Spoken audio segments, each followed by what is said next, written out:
everyone, and welcome once again to one of our virtual events. We have an exciting speaker today, Professor Michael Walls. He is CTC Fort Hood History Professor, and he's going to be talking today about the Constitution and its founders. So this should be a really amazing topic, and we are very excited to have him. So, Professor Walls, I'm going to go ahead and let you take it away. Okay, well, thank you very much for the return invite. We are going to talk about the Constitution, but I'm going to do it from a history perspective, not a government perspective, which don't tell any of the government professors, but is way more interesting. So we're going to look at the sort of the historical view of the Constitution, and I want to talk about the people that made it, that framed it, what they were thinking about, what was going on at the time. And then at the end, we'll maybe talk about what that means for us all these years later. Because I think the founding fathers and the framers would probably be pretty.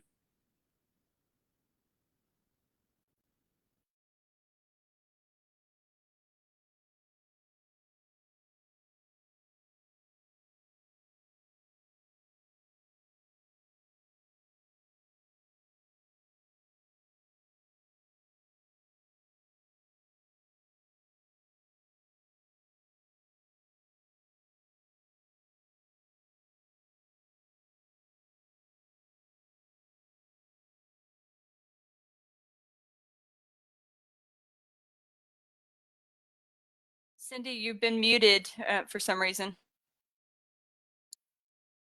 Professor Rawls, we're giving him just a little bit of time to get onto his phone while we're waiting for Professor Walls to get back on. Remember that we have a nature photography program tomorrow at 10 o'clock. It will be, there it is. It will be with Professor Andrada. So we've got him back, and I will do the sharing. So Lee, Okay. if you want to. I don't know what it is. Something about my house. But we're Hey, back, right? Mr. Walls, can you do a raise your hand thingies on the here so I know? No, not literally you, but I need to know which one I need to kick out.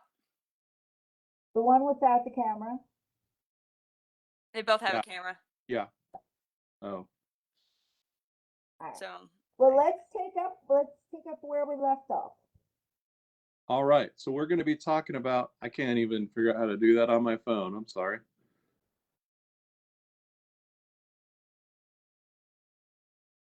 Oh, do you need to share? I'll share it for you. No, I was trying to raise my hand for it, but I don't know how to do that. I exited out the other one. So we're going to talk about the Constitution from a historical perspective rather than, again, the government perspective. We're not going to go into the three branches of government and, you know, all the X's and O's of how the thing it works. Well, we might hit on that, but I just want to talk about it from a past perspective so that we can understand what it means for us now. I think that's really important. There's a lot of talk every year about the constitutionality of this, that, or the other thing. And unfortunately, almost none of us are constitutional scholars, right? I'm like, none of us. There's a handful of those people in the country, and then lawyers and everybody in between. But we all can read the Constitution. That's what's great about it. It's pretty simple and straightforward. We can all read it in, I don't know, 15 minutes maybe. And then we can have a pretty good sense of what it means and what they meant. Now, you know, when you apply it to a modern issue, sometimes that gets a little bit difficult. But I thought we would start with just some, I call them fun facts, some weird facts or different facts about the Constitution, because we put the Constitution up there. We put the authors of the Constitution up there on this pedestal. And I'm not saying we shouldn't necessarily, because they were great. This was a great thing they did. But at the same time, it's a lot more complicated than just, hey, they wrote this document and everybody voted for it and we all love it and we almost worship it, because actually none of that happened that way at all. So let's think about a couple of things. If you want to flip to the next slide, we have a picture of the, it's called the Pennsylvania State House. The Independence Hall is what it's called. And you can see that it's still there, and surrounded by all these buildings in Philadelphia. And this was essentially as it was back then in the 1770s and 80s when it was used. So not only though is this where these 40 odd guys met to draft this thing, to create this thing, they actually didn't go into it necessarily with that idea, but they quickly decided they needed to. But this is also where the Continental Congress was meeting in 1775 as they were deciding what to do about the British. No one said independence in 1775, at least not out loud. But in 1775, this building is where they appointed George Washington, a barely 40-year-old guy, commander in chief of the Continental Army that, of course, didn't exist. And then he had to go create one. This is the same building where about a year later, those 50 odd men signed the Declaration of Independence, arguably one of the greatest documents ever produced. And then in the 17, all through most of the war, not all of it, sometimes they had to, pick up quickly and run away from the place because the British were coming. But this is where they met to do the business of government, such as it was during the war and after the war. So the original government we had was actually the Articles of Confederation, not the Constitution. It takes going through the war and a number of years and problems later for them to decide that really wasn't working. So Philadelphia is kind of in the middle of the country. It's one of the largest, maybe the largest city at the time. It's historic. So there's a lot of reasons why they're going to go here and meet here and do that. Probably interesting to some, maybe not others. Anybody out there from Rhode Island? Raise your hand. I know we can't see you, but raise your hand. Rhode Island decided not to send anybody to this constitutional convention. And here again, a modern person would think, well, why not? This is the greatest thing since sliced bread. This is the greatest form of government there is. And, I wouldn't disagree with that at all. It's not perfect, but it's pretty close. And Rhode Island was in a state of a situation where they were like, no, we don't want a central government. If we have a central government, they'll tell us what to do. We don't want to be told what to do. They might make us start paying our debts, and debt was a real problem right after the war.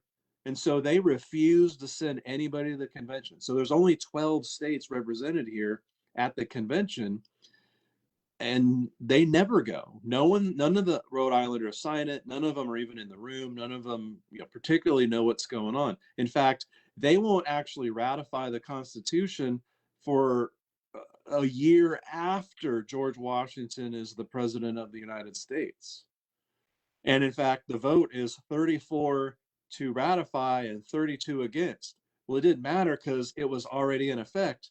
But that kind of gives you a hint, and this is something we'll talk about later, that this was not just the no-brainer. Again, we tend to think today that why wouldn't they vote for this thing? But the reality is many of the states, when they voted either yes or no, the vote was really, really close. So again, even after George Washington was president and Congress was meeting and things had been going for a whole year, Rhode Island still is about 50-50 against ratifying the Constitution. That's crazy. It's mind-blowing to me and probably any modern person because of how we revere now the Constitution and how we look to it and look back on it as it was. They also didn't just write this in a vacuum, and it didn't happen overnight. The Declaration was a document itself that was produced pretty quickly, but a lot of thought and experience had gone into it for decades. This document's going to take over 3 months for them to work out. About 100 days, actually. And we call them the framers. These guys are the framers. The ones who are in this room doing all this work are the framers. The founders, we tend to think of as the ones who were there in 76. Some of those people are the same people, but not many of them. George Washington, of course, was there both times, a few other people. But they would work from 10 a.m. to 3 p.m. I mean, that's not a bad work day, right? But 10 a.m. to 3 p.m., 6 days a week. They had a break somewhere in the middle for about 10 days. So about 100 days of just, honestly, just arguing and arguing and arguing. You've got, 40 or so, give or take a few, and not everyone was there every day. I think one or two guys were actually there every day, probably James Madison. But most people were there a lot of the time. Some people were only there a couple times, and there's some that just never showed up. Again, shockingly, right? They just decided they didn't want to go or didn't want to bother for whatever reason. But they would work through this. So you think about that picture of the courthouse. It's 1787. There's no AC. It's summertime in Philadelphia. And a lot of the people that were there will remember it being really hot and sweltering. It really wasn't. It was actually a fairly mild summer, all things considered. But they're all like, you see this painting. This painting comes from 1940, but I think it describes them very, very well. They're all very formal. George Washington is always formal, by the way, but they're all very formal. They're wearing the, expensive clothes and all of that stuff, kind of funny looking pants, right? And the hose that no one would wear now, the wigs, some of them. It's hot. They got the windows closed. The doors are shut. They're trying to keep it a little secret. Talk about that more in a minute. So it's hot in there. Tempers are flaring. They're fighting. They don't agree on details. And so they have committee after committee after committee. And again, most of them were pretty involved, but wow, it would have just been kind of a grueling experience. And again, today we kind of think back, well, all this was obvious, wasn't it? Well, no, they were doing something completely new and completely radical, and they didn't know what they were doing in a sense. This had never been done before in the way that they were doing it. So really, why they're there initially is to revise the government situation they already had, which is called the Articles of Confederation. And they were lousy. They were terrible. They didn't work, and they were useless. And so they realized they've got to make some changes. And there are a whole bunch of reasons for that. The economy is depressed. There's debt problems. There's problems on the frontiers with the natives. There's still problems with the British, still problems with the French and the Spanish. I mean, there's all sorts of issues. There's problems between the states, and they're squabbling over rivers and stuff. And this government is completely unable to do anything. It's actually by design, but in practice, it doesn't work. So they figure out pretty quick that that's not going to happen. And so they decide to have these secret meetings. People know they're doing it, but they don't want the newspapers or, just people getting hold of it. They don't want the gossip to start. They don't want to scare everybody. I mean, we just went through a war, a declaration of war, a government that, again, doesn't really work, but it's there. They don't want to go through that again. So Washington, retired General George Washington, and keep in mind this is about 11 years after the end of after we declared independence. It's about 5 years or so after the end of the war, 4 or 5 years. So it's 11 years after the declaration, and so George Washington, appointed general in that capacity, better than anyone else would have, retires back to Mount Vernon. And so here, all these years later, they're like, George, we need you. And so they made him the president of this committee. So he's the boss. He's in charge. He's making sure everybody gets their turn, the rules are being followed, etc. And who else but George Washington could keep all these personalities in check? And there are a lot of very, very strong personalities. That's why they're here. They weren't asked to come here by accident. These are people who have ideas, who make things happen.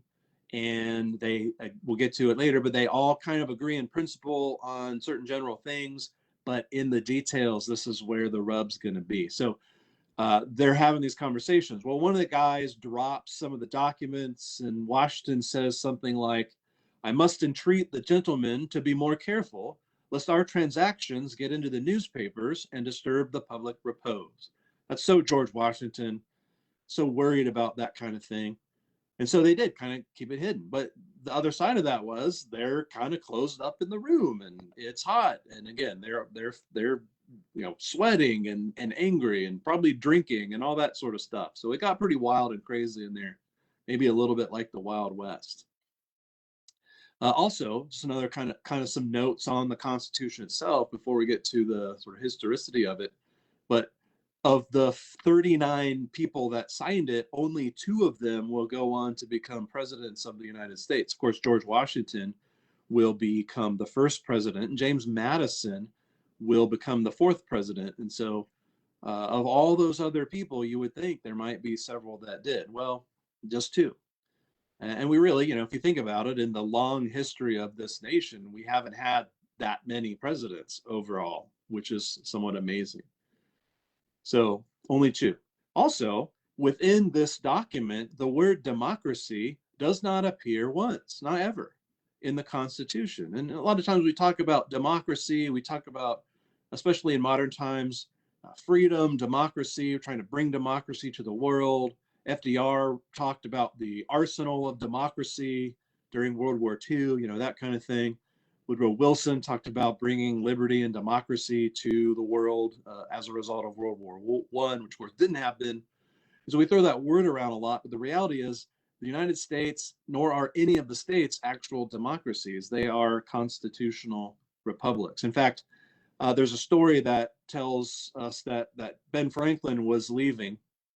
And by the way, Ben Franklin's in his early 80s, maybe he's 80 or 81 at this point, which is very old for that period of time. He was not in great health. I would assume he kind of napped a lot during these things, but he's still very, very intelligent and very, very with it. And they would carry him in this sort of chair. These convicts would kind of walk him in and set him down so he could be there. But they were leaving. They signed this thing on September 17, which is tomorrow. And September 17 is Constitution Day. 1787 is the day they signed it. So we commemorate that every year at the school. I think most colleges do. We have Constitution Day and a bunch of activities. And so here we are. So on that day, so he's being carried out of the room after himself signing it and so on. And apparently the wife of the mayor of Philadelphia comes to him and asks, what do we have? What is this thing going to be? I think a lot of people wanted to know. And he says, a republic, madam, if you can keep it. Of course, Franklin's known for his way with words and his way to kind of twist things a little bit. And I mean, he's certainly right. A republic, if you can keep it. And it can be very hard to keep. So the United States is not a democracy. Thank goodness, by the way. If you want to know what a democracy is like, you got 2 great examples. Remember those student council votes back in high school where it was just a popularity contest and it didn't matter, that the guy running for student president was the dumbest football player on the team. It didn't matter. It was the popularity contest. Or Facebook, right? Where everybody likes or doesn't like something. And it's pure democracy. That's pure insanity, if you ask my opinion. And they would have thought very much the same thing, that there's no way that you could do it legitimately. There's no way, one, you could do it practically speaking because of technology. It'd be a lot easier today. Everyone could just click and vote, right? But they also thought it wouldn't work. It's kind of been tried. It doesn't work. Too many people involved. Too many ignorant people involved. And again, this is how they would have been thinking. And so they didn't want that. They realized it was a big problem. So they don't do that. Constitutional republic. We have representatives that we vote in at our our local level, our state level, and then the state sends representatives to Washington, and then they make laws. And again, it's complicated in many ways when you actually have to work these things out, but it's kind of a simple concept. So our vote doesn't directly translate into a law or a thing at the federal level because it just can't. So again, complicated. We'll get into more of that. After George Washington is president, one of the early things that he did, he becomes president in 1789. We'll talk about the ratification process in a few minutes. And he declared a national day of Thanksgiving on November 26th. And the reason for the Thanksgiving wasn't to commemorate the Puritans or the Mayflower like we kind of think about it now. It's the same holiday. But it was to celebrate, to commemorate the Constitution, to give thanks, he said, for our new Constitution. And again, here's a guy who knew what it was like to be under British rule, what it was like to run an army, who was asked, by the way, to take over the government because it wasn't working and said, no, that would be wrong. And then now is seeing this new government take shape. And then he's asked to become the very first president, which we're very fortunate about too. So here's a guy who knows this thing is good and it's great and it's what we need. I think of anybody, he's probably the best suited to understand this. And Washington really is, like, in his own person, the epitome and the representation of what America wants to be, in like every way. So it's perfect that he sits in that chair first. And so we get a day of celebration, a day of Thanksgiving for the Constitution. So there were 55 delegates that attended this meeting. Again, not all of them stayed. There were 70 something that were actually asked to go. 19 never went for various reasons. Some couldn't, some refused. I'll talk about a couple of those. 55 were involved in the process. 39 will sign. Some just won't be there that day. Some will refuse. 34 of these guys are lawyers, which might be frightening. But think about it. They're the guys that understand the law and how all that works. 8 of them had signed the Declaration of Independence, which is cool. 8 of those 50 something lived and were here to do that. Most of the names you've never heard of. George Washington, in fact, didn't even sign the Declaration. He was out trying to recruit an army. 8 of those, which seems kind of crazy, but some, we'll talk about what happened to some of them. The rest of these guys, they're planters, they're teachers and educators, they're ministers, they're physicians, financiers, judges, merchants. Most of them were landowners of some kind. Most people back then had, if they had a career in town, John Adams, or George Washington, for example, who wasn't here, or John Adams wasn't here. He was a lawyer, but he also had, acres, and they had a farm, and you kind of have to divide your time between the two. That was pretty typical of these guys. Most of them held office before or after this. Again, 2 presidents, a bunch of congressmen and governors and other things, but 19 of the ones selected to go just didn't. All right. 39 signed it. 3 guys who were really heavily involved, Edmund Randolph, who actually later becomes the first attorney general and a governor. Edmund Randolph, George Mason, both very important and influential figures in Virginia. They said, no, this thing is a bad idea. Which again, shocks, I think, a lot of modern people, modern Americans. They say this thing is a bad idea. Edmund Randolph eventually changed his mind, and he kind of leads the charge in Virginia to pass it. George Mason is going, no, no, no. Elbridge Gerry of Massachusetts is another one who is, again, very influential, very important. He refused to sign it. And there were many others who were against it. And the big reason was the original draft does not include a Bill of Rights. Those are amended later to the Constitution because there's so much of this resistance to this Constitution.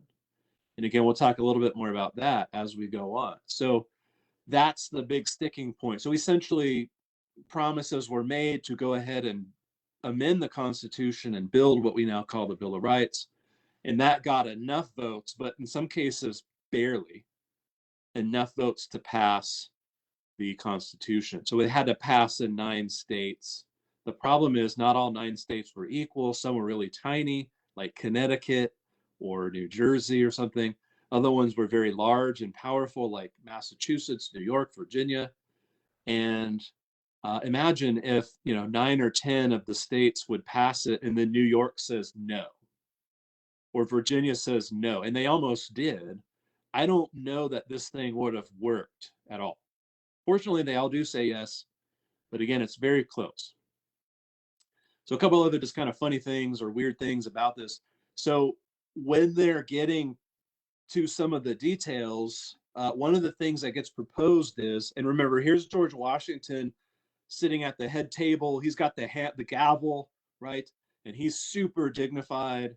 And they're proposing that the army be limited to 5,000 men.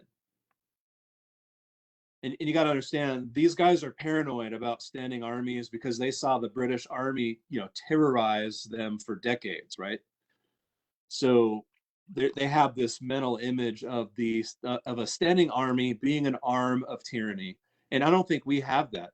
We live in Fort Hood. I mean, you see these people in their uniforms like all day. There's 50,000 of them here, right? Nobody thinks about it. It's actually pretty cool and pretty neat.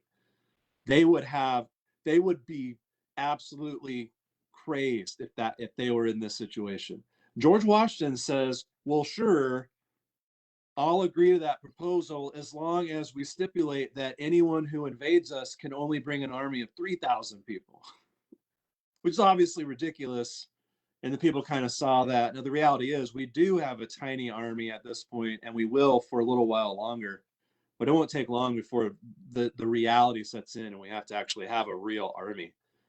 But that's again kind of George Washington, right? He's like, yeah, we're not going to do that. And they listen. And then one more kind of point just about the Constitution and how maybe different it is than we think. It took until 1841 for us to lose a president while he was in office. So William Henry Harrison was elected our, I think, 8th president in 1840. He gave his speech for like 2 hours, the longest, most ridiculous presidential speech ever. And he got pneumonia and he died a month later. And no one knows what to do, right? The article that deals with that, Article 2, Section 6, does say, in the case of the removal of the president from office or his death, resignation, or inability to discharge the powers of the duties of the said office, the same shall devolve on the vice president. Well, what does that mean in practice, right? It's a theory. What does that mean? Does that mean the vice president becomes the president? Does that mean he's just the acting president? Does that mean we need to have another election to elect a new president? And we'll get into the election process in a bit. They don't know. That's never happened. They never thought about it. They never had to deal with it. And so much of the Constitution is that they wrote all these things down. They thought about it. They wrestled with it. They fought over it. They argued. They put it on paper. They said, this is what we're going to do. But then when they started doing it, they would go, how does this work? What does this thing mean? What does this sentence mean? And so we start getting different interpretations, right, of how the Constitution should then be applied, which leads us to political parties. That's another thing. There were no political parties when this was written. It was just a bunch of dudes trying to do their best to save the country, protect themselves and their property and their rights, but save the country. And again, a lot of things go into that. But when they actually go to do these things, they don't all work the way they thought. And so they have to start amending the Constitution. So they will. Again, very difficult to do, but they'll have to do it. So, of course, what John Tyler does, and John Tyler's kind of he's usually at the bottom of the list of presidents, like the good ones, right? He's all the way in the bottom third for sure, maybe more. He just kind of said, nope, I'm the president. You all have to suck it up. And that's the way it is. And I mean, they did try to get rid of him a couple times, but that's essentially how it's worked ever since. I mean, it's not until the 1950s that we actually put into the Constitution by an amendment how that process is going to work, right? I think the 25th Amendment in actually 1967, as I peek at my notes here, we did that. We passed an amendment to make sure we had someone in charge. And really that's because of nuclear war and the potential to devastate like the entire leadership. So we had to know who's in charge all the way down the line. But until that point, if someone died, and we had a number of assassinations, you know, Lincoln and McKinley and Kennedy, and, you know, died. A couple people got sick. They had to know what to do, but we just kind of went with it. That's kind of how a lot of times how things work. They just, well, that's what we do, and so that's how things are going to go from then on. Like another thing like that is the two-term president. There's not a law in the books until the maybe early 50s to have a president with limited term. George Washington, he would have been elected as many times as he ran. He was elected basically unanimously. But he said, no, after 8 years, I'm done. And then by tradition, until Franklin Roosevelt, everyone else did that. So Franklin Roosevelt won 4 elections, kind of a unique circumstance because of the Depression, the war. And then we kind of said, yeah, that's probably a bad idea. We should probably make a rule about that. So we kind of changed the Constitution. We amended it to make that happen. Same thing with the 25th. The advent of nuclear war forced us to really nail down, you know, who's going to be in charge in the event that someone dies or becomes sick, what have you. So again, sometimes tradition holds a lot of sway, but then in modern times, we've decided tradition's not good enough. We need it hard and fast. So, you know, that's kind of the crazy story of John Tyler. He just said, nope, I'm the president. You guys have to deal with it. And he was not very popular, you can imagine. So in general, what we have here before we move on to these other sections is, look, this is a very, very heavily debated document in the formation process. I mean, it's heavily debated now all the time by everyone, right? There were parts that people never liked. This is a document that is a compromise, a series of compromises from all these guys that none of them were really completely happy with, I don't think. Again, Ben Franklin, he was asked about it. Again, if you want to quote, you go to Ben Franklin, okay? He said, well, there are several parts of the Constitution which I do not at present approve, but I am not sure I will ever approve them. Well, he signed the Constitution and is a big proponent of everyone passing it. Well, he went on. He says, because I expect no better, and because I'm not sure that it isn't the best that we can do. So, you know, he is, I think, like most, he liked a lot of it. He didn't like pieces of it. I felt like that was the best we can do. It was super important that they did something, and not just something, but something great. And they did, I think. So here we are, you know, all these, you know, 2+ centuries later, we're still using the thing in essentially its original form with very few changes, relatively speaking. And most of those changes are small or details like we just talked about. Who becomes the next president, or how long, you know, can they serve? Not real, you know, big things. There's a few of those too, of course. So now let's turn our attention to some of the people themselves who were there. So we talked about how we had founders and framers, and sometimes those are the same people, but sometimes they're different people. Again, founders, we typically think of as, yeah, there we go, the picture. Those guys who were there in 76, and the framers we think of as those guys who were there in 1787. But again, some of them are in both places. Remember, about 11 years had gone by, okay? 5 of the original founders there in 76 were captured and tortured by the British during that period. 9 of them were killed in the war. So like half of the people that were doing the Constitution were at the convention were veterans of the war. A lot of those guys in 76 were already older, or here they were busy doing other things. Or again, some refused to go, right? Rhode Island just simply refused to send anyone. Patrick Henry, who was hugely influential in Virginia, and he's the man most famous for saying, give me liberty or give me death, said, I'm not going. this is a terrible idea. It's wrong. And to use his words, he's not going because he smelt a rat. And he thought this was the worst possible thing that we could be doing. And he didn't trust it at all.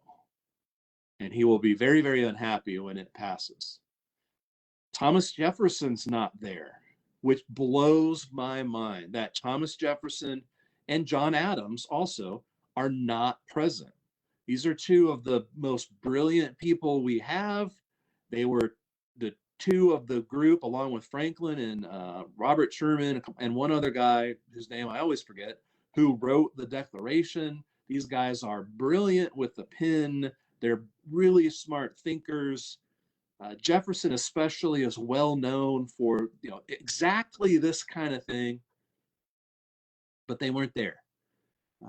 Thomas Jefferson is the minister to France, so he's in France doing that stuff and dealing with big international things. John Adams is the minister to Great Britain during this period of time, so he's dealing with really big important things there. But it just seems like it's kind of a tragedy that these two minds weren't in the room when this was being made. I just wonder, I don't know, would it be better if those guys were able to be there? It's hard to say, but it's kind of crazy that those guys weren't there. Of course, Ben Franklin, again, was there, but almost an invalid. George Washington, of course, is there to head this thing up. So remember, he has the gavel. And honestly, the office of the President of the United States is essentially tailor-made for him to occupy. Because who else, right? I mean, that's really the thought, I think, in the room is who else would do it? Who else should do it? Who else can do it? And I think all these decades later, we are fortunate that it was him, because if it was someone else, and as great as, John Adams and Thomas Jefferson and others were, they are not suited to be the first president, for sure. George Washington was and is the perfect and only candidate for that. So again, very, think about 40 odd, 50 people kind of in this process for a nation of about 4 million. And they were making this massive decision. That's why they send it. So they write it, the 39 guys sign it, and they go, okay, we got a great piece of paper. It looks really cool. They had a professional inscribe it, and then they'll start printing copies. Well, it's still just a piece of paper. They got to make it legal. And they decide that they will send it to each state. Each state will have its own convention of delegates from every part of the state. So basically, like every county or whatever is going to be represented at this special delegation. And then they're going to discuss, hey, are we going to pass this thing or not? And if 9 states out of the 13, keep in mind, Rhode Island's not there. So it's 9 out of 12. If they say yes, then this thing becomes the law, and we start the process to, find our congressmen, find our senators, elect a president, all those things. And it's a hugely complicated kind of process that they have no idea what they're getting into. And so they do, they agree to that. Like I said earlier, though, some of the big states like Virginia and New York, I mean, they were having a tough time arguing about it, and they didn't make decisions till late. It actually technically passes before those states do their vote. But again, if one of those really powerful states had said, no, I'm not sure this thing will fly, there would have had to been some other compromises made, probably. So what we end up with then are these discussions in the states. And so here we go again. The modern American would go, well, no brainer. They finished the document. So surely now everyone reads it and goes, yeah, obviously this is the best thing we should do. And yet that's not at all how it happened.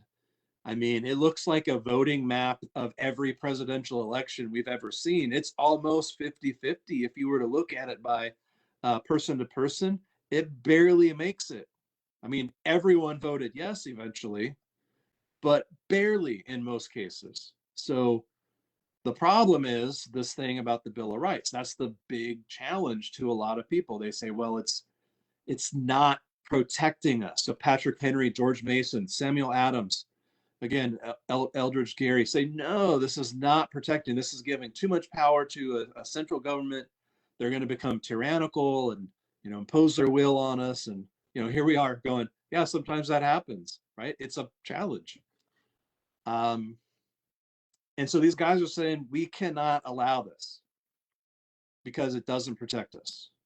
On the other hand, you got George Washington and Benjamin Franklin and James Madison and Alexander Hamilton and others saying, we need to do this. We have to do this. This is great. This is going to work. This is going to protect you.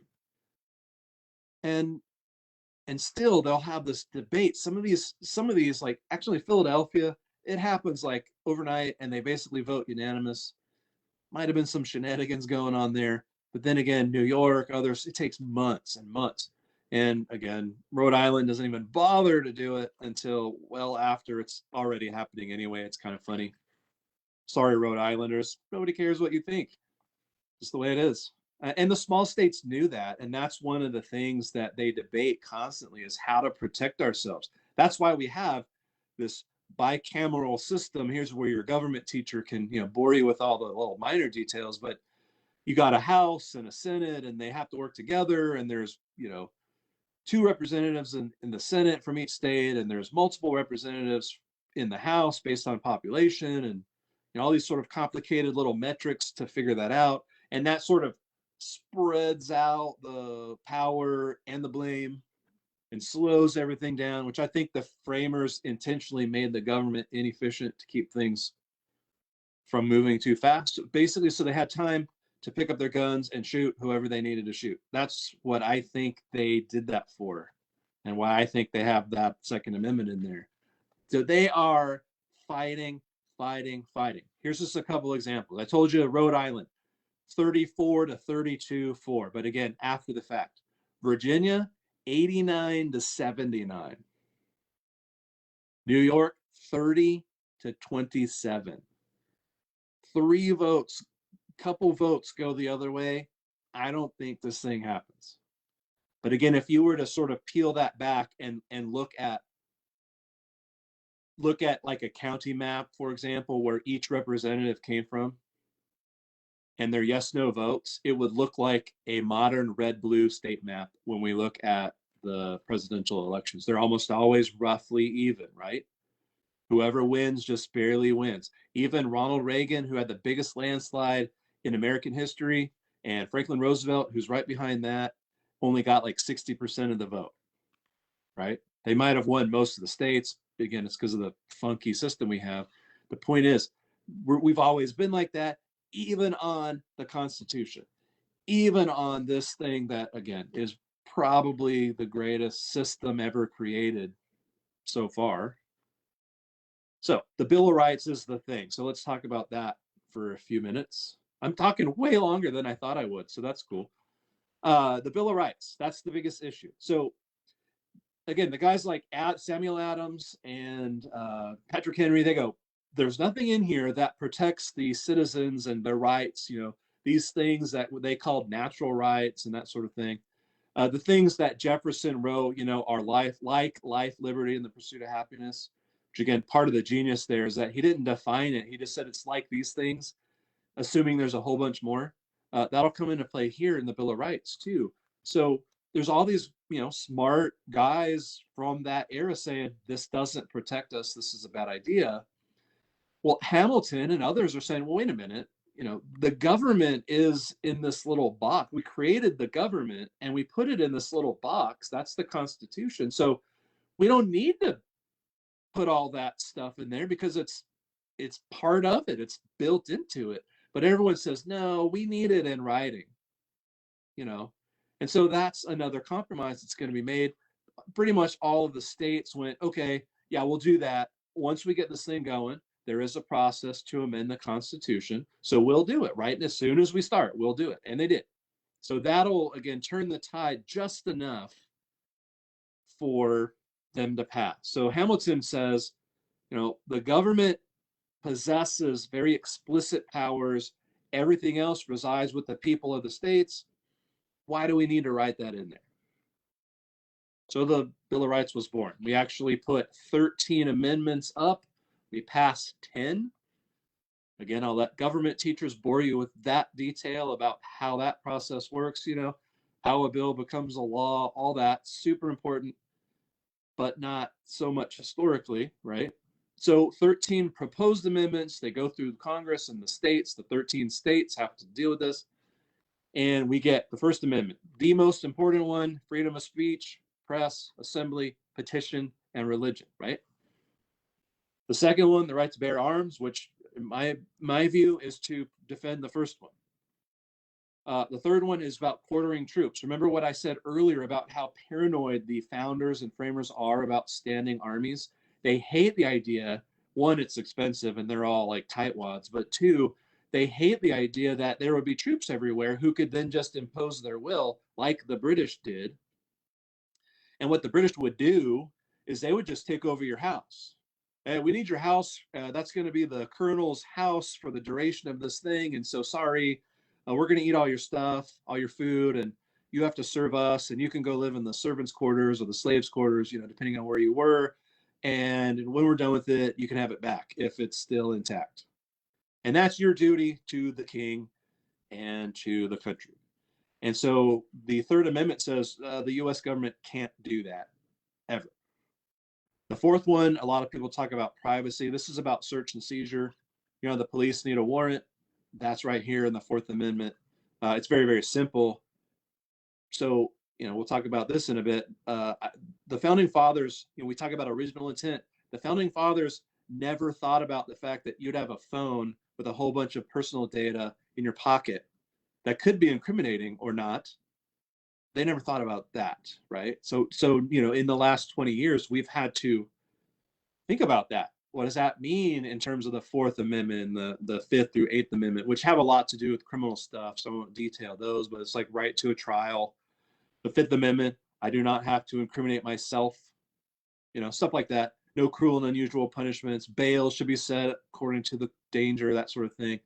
And then you get to two really interesting ones. 9 basically is there to say, so what's Hamilton was saying. So whatever we didn't specifically give to the government just kind of stays with the people. And then 10 actually says, whatever powers we didn't give to the government, I got that wrong. 10 says, whatever they didn't give to the government specifically stays with the people or the state. 9 says, whatever other rights that we kind of talk about or think about or come up with later, those are included in all this, right? So we may not have listed out every natural or human right, but 9 says they're going to be protected here too later when we come up with them.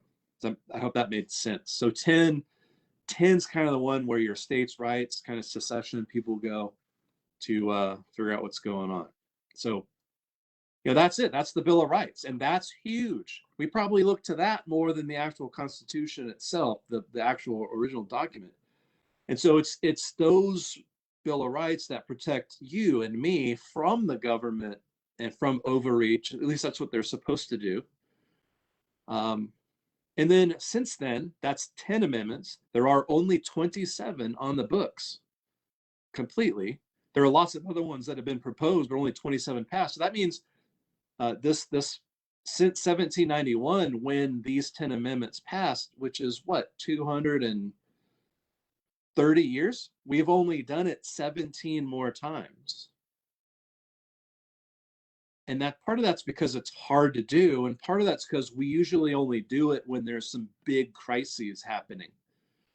Occasionally they're small. The 12th Amendment, for example, which happened in, I think, 1803 or 4, was about fixing some voting challenges with the Electoral College. We actually voted for 2 people, the same amount, and so we had a tie for the presidency, and that wasn't intended to happen. The guy that was intended to be the president, actually 1800s when this happened, so that's why they changed it in 1804, before that election. So Thomas Jefferson gets the same amount of votes as the guy, Aaron Burr, who was supposed to be the vice president, and it fouled everything up. And they made a couple other tweaks to the Electoral College. So that was a pretty simple one. Boom, boom, boom, it passes, no problem. Then we don't do another one until 1865.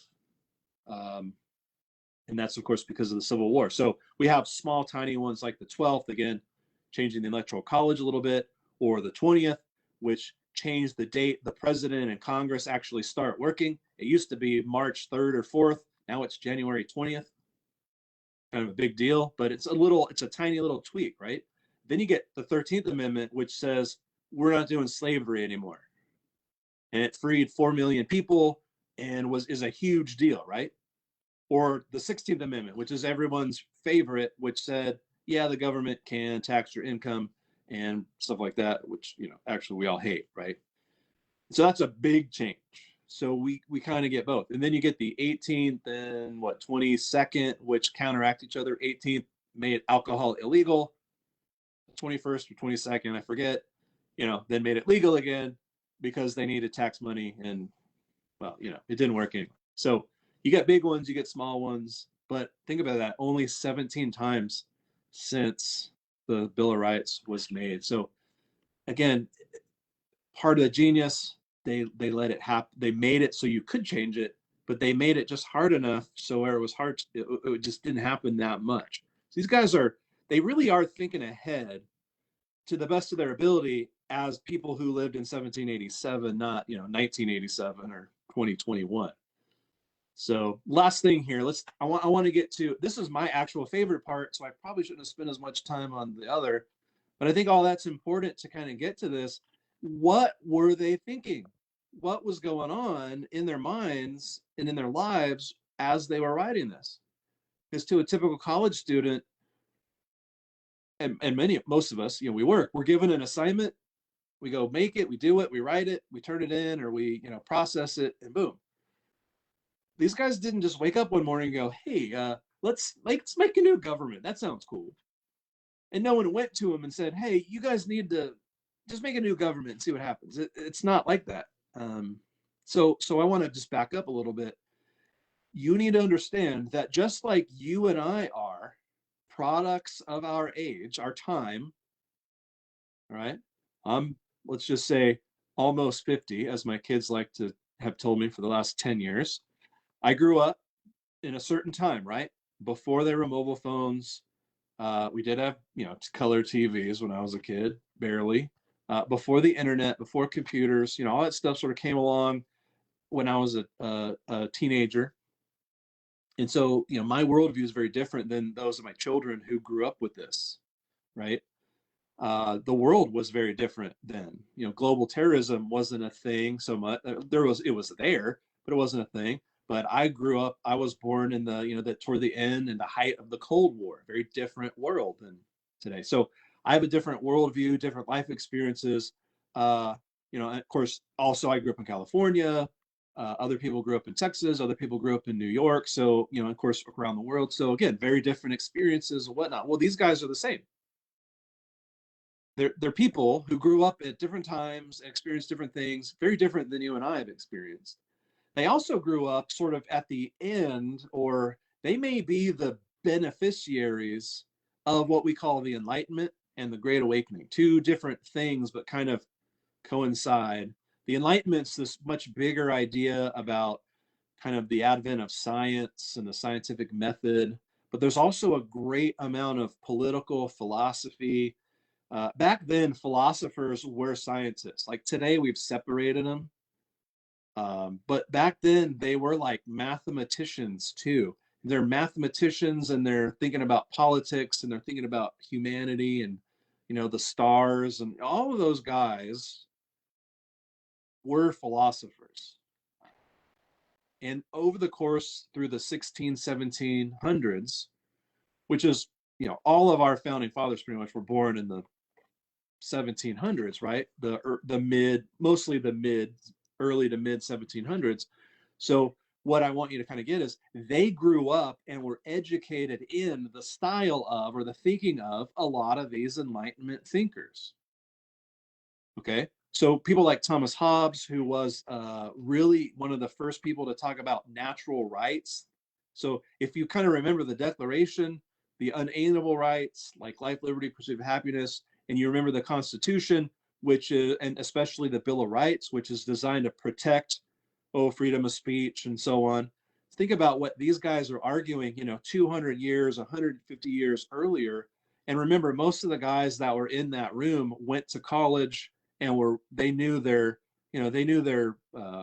Aristotle and Plato, and they knew their Cicero, and they knew their Thomas Hobbes, and they knew these guys. They read them. So he talks about natural rights, that idea that there are rights that human beings have that are not dependent on laws or customs or beliefs or culture, or more particularly the government, and therefore universal, and therefore, in his words, inalienable, which is exactly the term that uh, Jefferson used, right? That's where it comes from. These guys are not making all this stuff up. They're taking it and applying it to their situation in, the 1750s, 60s, and 70s, which is when this all takes place, and 80s. John Locke is another one that they all read. He talks about how individuals have the right to protect their, quote, life, health, liberty, or possessions, which is something that we all agree with today. But back then, that was new, kind of new thinking for many. Montesquieu, a French guy. These other two guys were British. Montesquieu. So this isn't just happening in Britain or France. It's happening all over Europe. And of course, the colonists are essentially at that point Europeans still, right? We call them Americans, but many of them were actually born in Europe. Their parents were born in Europe. Same culture. Montesquieu wrote something called The Spirit of Laws, and he talks about political liberty, the means of preserving political liberty, and he introduces an idea called separation of powers, which again, your government teacher will talk a lot about in government class. And we have that in our Constitution. They have a separation of powers, right? No one person or group can do everything. You can't make a law without both houses of Congress and then the president signing it, and then today, essentially, the Supreme Court okaying it. So it takes all of that. Voltaire is a guy who wrote a lot about tolerance. So that's a thread that weaves its way through American colonial history, and then later, its actual history. Rousseau, another Frenchman, he argued against the idea that monarchs are empowered by divine right. Okay, that they're empowered to make law because God's behind them, and these are the kind of things that Thomas Paine and basically the Constitution say. Thomas Paine wrote Common Sense, just blowing out of the water that idea that monarchs rule by divine right. But again, he's steeped in this philosophy that's been around for a couple hundred years. Rousseau also said that it's only people are sovereign, and they are the ones who have the right to make law. That's where you get kind of that democratic or Republican idea, right? So you have all of this. There's lots of other ones that you would talk about in your philosophy classes. And we talk about this in my early American history class too, because this is how those guys thought. Same way the way you think is predicated on how history and so on's been taught, and how the internet affects you, cable TV, how you get your news, what you've learned, that affects how you think, whether you like it or not, whether you admit it or not. That is the case. So you have that kind of sitting there. So our founders and our framers are like the inheritors of all that idea. And then they actually got to take that and do it and apply it, and they made it happen. And it's awesome. It's amazing. It's not perfect, but it's amazing. So layered on top of that is this thing that we call the Great Awakening, which is this religious movement in Europe, but really in the American colonies in the 1740s and 50s. So again, 2 or 3 decades before the Declaration, right? Well, all of those guys that were there in 76 and in 87, they grew up hearing these preachers. And these guys were famous and they were popular. I know it's hard to believe now, although there's a few, but these guys George Whitefield is a great example. He would go to a field somewhere and 10,000 people would show up to hear this guy preach. No microphones, no auditorium. It would just be out in a field. Crazy, right? And Whitefield, and there's a bunch of these people, and they would come and they were preaching this gospel that said essentially, God gave you rights. So kind of taking that Hobbes' idea of natural rights and John Locke's ideas and so on. And the Bible says that God says that you have these rights, so they cannot be taken away. And so they would start preaching that, which is highly appealing to your typical American colonists in the 1740s, who, keep in mind, by and large have been left alone to do whatever they wanted for the last 100 years. It's not really until the 1750s where the British really start kind of getting way more involved. And then the French Indian War, and especially between the French Indian War 1763 and our declaration in 76, the British are just poking the bear every year all the time with these laws and rules. It's crazy. But Whitefield has fertile ground and all these others to kind of preach this. It's a less academic kind of preaching and a more broad, emotional, sort of preaching. So your Puritans, their sermons would be 2 hours long. They would get printed in the newspaper. Basically, those guys are real, theology PhDs, and they're talking Greek and all this stuff. And it was very, deep. Whitefield, he has all that knowledge too, but it's much more broad. So it has this real great appeal. So essentially he's saying God gave us certain rights. No king can take them away. And people are already starting at that point to say, hey, Britain's doing too much. They're overstepping. And so now you got politics and religion sort of entwined together, right? Which is actually very, very common throughout history. And it's way more twined together here than people probably want to admit. So again, these guys grew up with that. That's what they were exposed to. And then most of them went to college and university. Again, a lot of them were lawyers. They're ministers, doctors, etc. So they grew up in this. They heard this with their own ears. They heard these guys in their churches preaching. They read this stuff when they went to school, and they were reading this stuff way before college. School was way different back then. Like college was like when you were like 16, 15, and by then you probably, if you were, at least wealthy-ish, you already knew Latin and Greek and stuff. We don't do that anymore. It's kind of sad. So, they lived through that. So that's one thing about what's going on. What are they thinking? They lived through that. That's how they think. And they don't think the same way that your typical British person thinks, from England or Ireland or Scotland. And they certainly don't think the same way the wealthy who actually run the country think. Okay, so that's one spot. The other thing that's really big here, and this comes out of the revolution, and it's why the revolution happened, and it comes out of that, is fear. They are deathly afraid that they will trade one tyranny for another, right? That's why Patrick Henry says, no, we're not doing this. That's why so many of those guys were opposed to making a central government that was stronger than the one they had. The one they had was useless. All right. So fear plays a big factor. The fear, again, of trading one tyranny for another. So all of them basically agree that government's a necessary evil. Most of them would say, yeah, the government we have doesn't really work. We need to do something else. I mean, that's why they're there. The ones who went, that's why they're there. They all agree that they need to continue to protect against some kind of tyrannical situation. So they believed in separation of powers, stuff like that.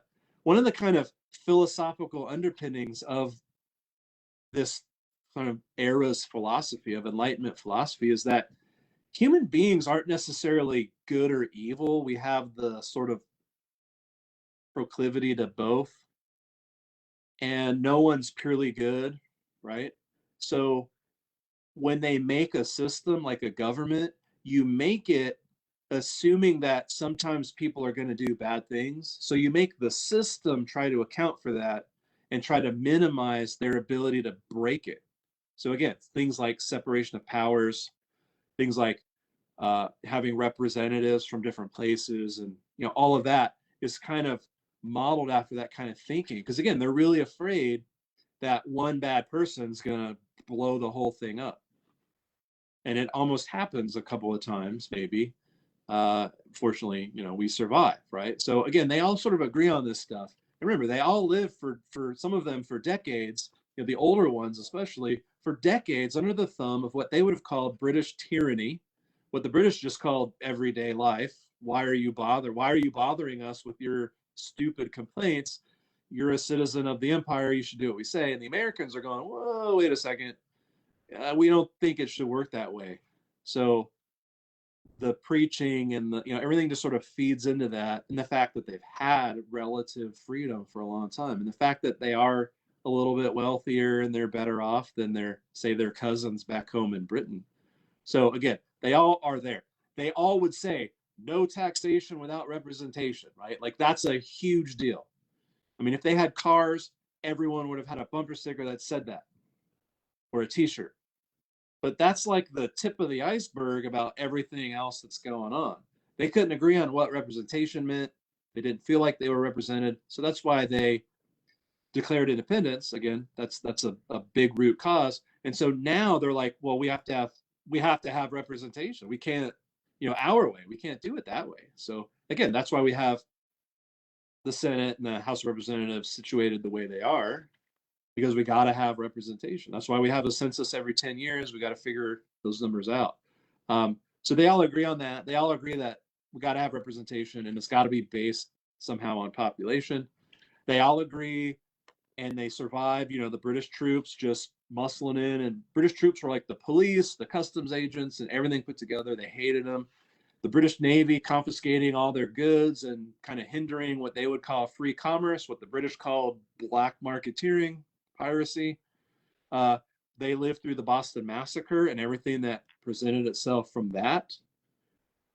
That's who's here in this room. And then half of them fought in the war. Washington was the general. That's who lived in this room. And they knew what they didn't want. And they all recognize, again, this Articles of Confederation thing was a joke, right? So keep in mind, why do we have it? If it was so bad, why did they have it? Well, one, it just sort of happened, right? They started meeting together in 74, representatives from 13 colonies. They put together this kind of government on the fly. They're going to have equal representation per colony. So 13 colonies, 13 votes. Everything has to be unanimous. But basically the government couldn't actually do anything. But they ratified it. That's why they asked Washington to take the government, because the government was completely ineffective and they wanted someone who would do it. He said no, fortunately. So remember, they're afraid of a tyranny. So they made a government that's going to make sure that no other state or person will ever take advantage of that, but it also can't do anything. So that's the problem. So they succeeded too well at protecting the sovereignty of the states and of the people. And so it couldn't enforce anything. It could suggest, and the states would just say no. Like during the war, they would ask for money, and the states would go, "Yeah, we don't have any. Sorry," stuff like that. And when they were having disputes, half the states wouldn't show up to vote. It was a mess. It just didn't work. They couldn't collect taxes unless all 13 voted yes. And how often is that going to happen, right? So it was completely a waste. And again, they figured it out. So by the time they're here in Philadelphia in 1787, and they've kind of talked about it for a couple of days, they go, yeah, we need to start over because this doesn't work. But they all agreed, whatever we make has to have, the representation. It has to prevent a kind of tyrannical situation. And again, they succeeded. So about 5 years after the war's over is when they're doing this. They go 5 years. There's all kinds of problems, all kinds of turmoil. There's Indian problems, there's debt problems, there's, again, disputes between the states, there's commerce problems. The British really haven't left, and they're supposed to. We don't have an army. I think our army was less than 1,000 people once the peace treaty was signed. Can you imagine? Less than 1,000 to guard our borders, which were huge. We were already one of the bigger countries in the world at that point. So it was a real challenge, right? So they knew we got to create a strong government, but not too strong. We got to create a government that can do certain things and put them in this box, but not everything, and not have like an open door. And that's kind of the problem today, right? All these years later, it does way more. I would argue some of that probably shouldn't have happened, but I would also argue some of that's because the world has changed and things change. So I think they did it. So again, they didn't just wake up and go, let's make a new government. It's not a homework assignment. This is their entire life. that they pour into this document and this new government, and they lived it, they experienced it, the good, the bad, and the ugly, and they knew what they didn't like, and they knew kind of what they wanted, at least in principle, and they just had a hard time agreeing on the particulars. So that's literally what they're fighting over for those 100 days from 10 a.m. to 3 p.m. How are we going to do this? We're not going to talk about that today because I'm already probably way over. They all agreed, though, representation, the sort of Republican system. We have a republic, not a democracy. They all agreed small government with limited powers. Powers like they need to be able to oversee commerce for the whole country, both from abroad and in between the states. Someone has to make those decisions. Common defense. If we get attacked, they needed someone, one person or whatever needs to be in control to handle disputes between the states. They have to have the ability to raise taxes, right?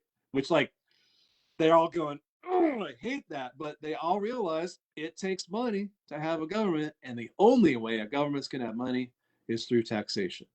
Back in those days, before 1913, when that great 16th Amendment was passed and we now have an income tax, the government would set its budget. We need $1 million, I guess probably $5 million that first year. And they would say, every state's going to pay according to their population. So every state gets a piece of the pie, depending on how big they are. That's one of the reasons, by the way, they were fighting over counting slaves. Should we? Shouldn't we? Virginia's like, we don't want to count slaves for taxation purposes, right? Because we got, like, I don't know, 1 million slaves. Many of the slaves were in Virginia. But then when they're talking about representation, they're like, yeah, we want to count all the slaves. And so they fought about it and they said, okay, how about we count 3/5 of them? And that's what they agreed on. It wasn't about, a slave was worth 3/5 of a person. That's just the number they agreed on, like 60%, somewhere in the middle. So those kind of things would come up, right?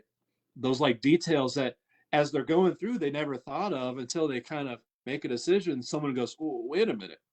What about this? And so, again, they all agree in principle on this. They're arguing about the details. They all agree, as we said earlier, we've got to limit the potential for tyranny. So, again, Patrick Henry's like, this thing needs to not happen. Others are saying it needs to happen, but we put these protections in there. So that's where we get, again, separation of powers and, 3 branches, and they all interact in a particular way, or nothing happens. So remember, to them, if nothing happens, they're okay with that because that means no tyranny is happening, right? So lastly here, what does this all mean? We have a great system, not perfect. A lot of discussion about original intent, and there should be, but that only goes so far, right? As I said earlier, they have a set of core beliefs about people in the world, which I believe are still largely true. Things like natural rights, personal responsibility, that sort of thing, public service. These guys were servants, not politicians. That's another problem today. They were not professionals. George Washington did it because he had to, not because he really wanted to. And that's how they envisioned it. Well, it's not like that anymore necessarily, right? So original intent's great and important, but it was also 240 years ago. The world was different. There were no railroads or steamboats in 1787. There was no way to fast travel anywhere. There was no way to communicate over long distances very quickly. Everyone was a farmer basically back then. And of course, we had slavery and all that situation too. Cities in America were tiny compared to cities in Europe and elsewhere in the world. Again, Philly maybe had 40,000 people in it at that time when they were doing this. It was the biggest city in the country, followed probably by Boston and New York pretty closely. But 40,000 people, is a kind of small city in Texas, right? Interstate commerce, wasn't really that big of a thing. So, like, that doesn't really become an issue until after the Civil War. No communication. So they just couldn't conceive. Imagine them thinking about telephones, let alone the internet, right? Or what we're doing right now. Like, this is crazy. even though mine never works when on my computer, but always works on my phone, this is crazy to them. So to go to original intent, again, is important from the standpoint of what were those original fundamental, ideals that they held to, which are, I believe, are still true and still there. That's what we want to hold to. But the trick is, and the problem is, and the hard part is, how do we do that today with everything else? It's hard to go back, it's hard to change. So part of their genius was they made it kind of vague. Again, you can read the Constitution in 15 minutes. So it has to kind of always be interpreted. The problem is, well, we're human beings and we don't always interpret it well necessarily. And as our voting maps always say, we're always going to debate and disagree on how it should be interpreted. I mean, that's the genesis of the first political parties. Jefferson said we got to be very, very strict. Hamilton said, no, it's kind of more loose, gives us more leeway. And so you have these two parties now. Well, that same vagueness that is kind of good and cool for interpreting, again, is also a great frustration for so many people because you don't always know what they meant or what they said, even though there's a bunch of other documentation that's around the Constitution. And of course, it gets abused by people that want to abuse that same vague stuff. So that's what Jefferson thought Hamilton was doing. He thought Hamilton was abusing the clause that said, Congress can do whatever's necessary and proper. And Jefferson goes, well, see, necessary. If it's not necessary, then it can't be done. Hamilton's like, well, it really just kind of means if it's good. And so you can see a very different, like tree, right, for how we're going to actually apply all these things. So that's one thing, right? They kind of made it vague. That's kind of genius. And then again, they created that amendment process, which is also genius, that allows us to make real physical changes, not interpretive changes, but actual changes to the actual document, which again have been very few, two of which cancel each other out. So really, we've only made 16 real changes, some very minor. And that's it. I mean, that's kind of an hour and 15 minutes basic. I love talking about this stuff. And I have missed lecturing students because of COVID. It's been very difficult. So this has been a lot of fun. So that's it. I know that there's a potential for questions out there, I think, if you want to do that. So fire away if there are some out there. Otherwise, I'm pretty much done. Did they have any questions in the comments? There weren't any questions, but we did have comments saying they loved the overview. It was very interesting. Those are probably the people I paid, but thank you very much. It was a lot of fun. Well, I just personally have to say that I have never understood the Constitution. I've never understood why our government just seems to sit on each side of an aisle and scream at each other all the time. And I'm now understanding what exactly our founders wanted to do was to let us remain totally different than a monarchy and continue to debate and until we all agree on something and then make an amendment, which is fascinating. I have never understood that, never understood what all the screaming was about until now. And I agree with you that it was genius to come up with something that was going to eternally be debatable, but at the same time for the cause of protecting us as a country. Mm-hmm. So, yeah, and it's sort of a blessing and a curse, right? And I think they thought that then, and the Greeks who tried some, and the Romans who tried some form of republic kind of thought, yeah, it's great, but it also has major problems. These guys they were fully aware of those problems. They tried to delete a lot of them, and I think they did, but still, they would never conceive of, I never really did talk about the Electoral College and all that. That's a whole other subject. They never could conceive like that a regular person would be voting for president. They didn't think that regular people had the knowledge base to do that. So that's why they created that system. So again, today that's foreign to us, and we think, well, that's racist or whatever. It leaves people out. They were just thinking it's a bad idea. Made sense to them. But the other side is there's always going to be disagreement. But their idea was, well, let's do it in a building and talk about it, and, come to some compromise. The problems are when we can't, go to war, We yell at each other, whatever. It's not pretty. Sometimes people get beat up in there. I mean, it happens. Well, the very fact that we wanted to have a free country and eventually, we were working towards everyone having life, liberty, and happiness. And it will never be perfect because there's so many different people. I mean, we're all people involved in this. But I think the whole idea is fascinating, that they were able to come up with something that people hundreds of years. Yeah. And you just made it so compact. You were saying you worried about 1 hour and 15 minutes. You just basically explained everything about the country. So kudos. Kudos. Thank you Well, thank you. so much for joining us. I know we threw this in kind of late, but I was thrilled when you contacted me and told me that you were going to go ahead and do this because I knew we had the absolute best coming to talk to us today. So thank you. Thank you very much.